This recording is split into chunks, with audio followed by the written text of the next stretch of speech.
Bonjour à tous, bienvenue sur la chaîne du Barbu7, le sanglier brestois. Aujourd'hui, je vais vous faire une petite revue, une Victorinox, voilà, sur deux modèles qui ont été conçus pour les forces de l'ordre, les pompiers et les parachutistes. Donc on a justement le parachutiste qui est là. Ici, on a le fireman. Et ils ne sont plus fabriqués, ils ne sont plus trouvables. Je sais que celui-ci était autour des 40 € sur un site qui n'en ont plus, hein, mais ils ont gardé la référence. Et celui-ci, on devait être autour des peut-être des 50, 60 € à l'époque. Ça remonte, hein. Je les ai eus en 2016, moi, me semble-t-il. Et du coup, on a le parachutiste qui a 12 fonctions. Il fait 18 mm ici, un poids de 128 grammes. On a le Fireman, donc c'est le plus proche, on va dire, du Rescue Stool. Voilà, j'adore ce modèle offert par le bélier breton, mon David. Alors, le Fireman, il a 13 fonctions, il fait 20 mm et il fait 145 grammes. On va venir aux outils qu'il y a dessus.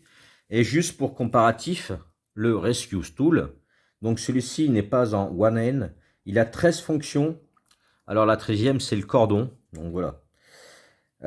Il fait 22 en hauteur et 167 grammes pour un prix de plus de 90 €. Il est à 99, on va dire 100 pour pas chipoter. Regardez-moi ça, j'adore. J'adore ces petites cotes. Celui-ci, ici.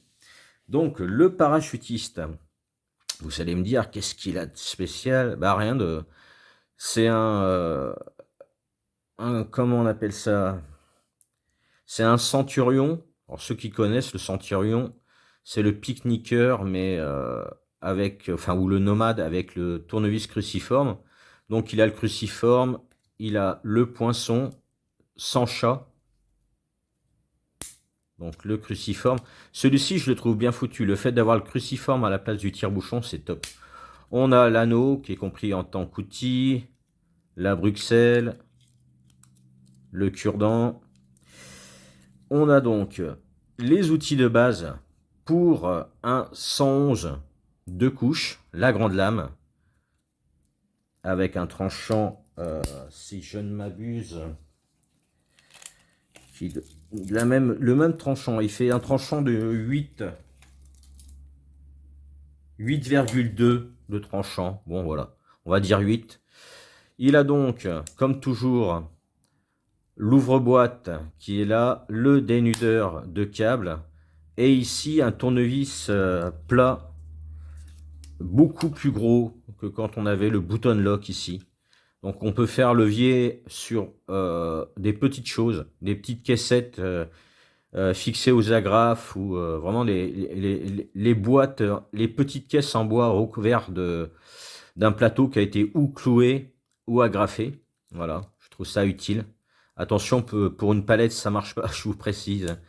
Voilà, c'est des petites caisses qu'on retrouve style caisse militaire, mais les petites, voilà. On a le décapsuleur qui peut servir de grattoir pour le Fire Stick, servir pour choper la gamelle au-dessus du feu, et un mini tournevis de 3 mm.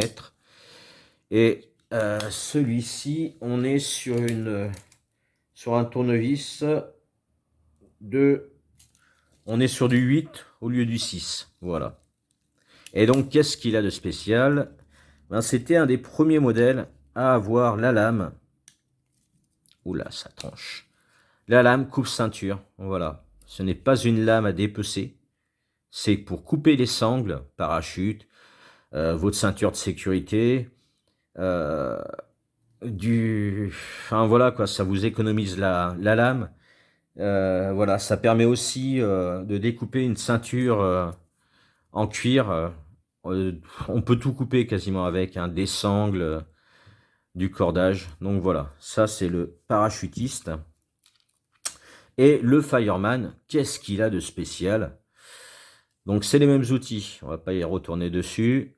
On a le tire-bouchon à la place du cruciforme, ce que je ne trouve pas très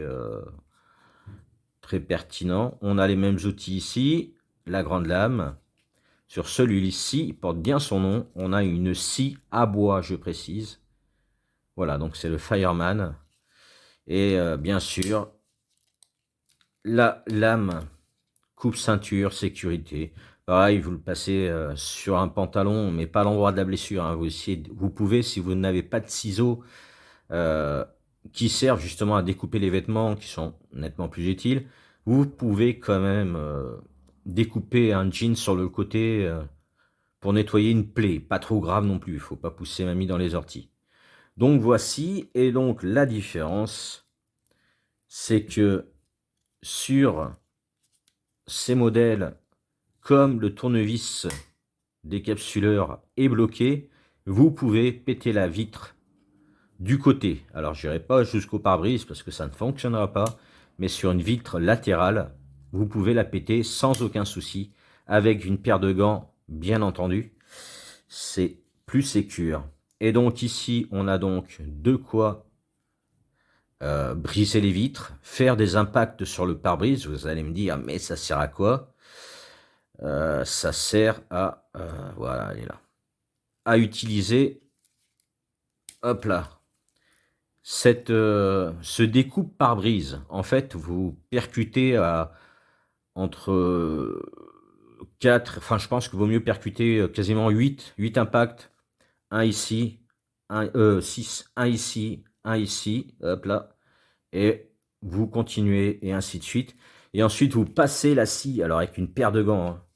Et en fait, vous tirez, vous la replacez, vous tirez, et ça vous découpe le pare-brise euh, avant, tout simplement.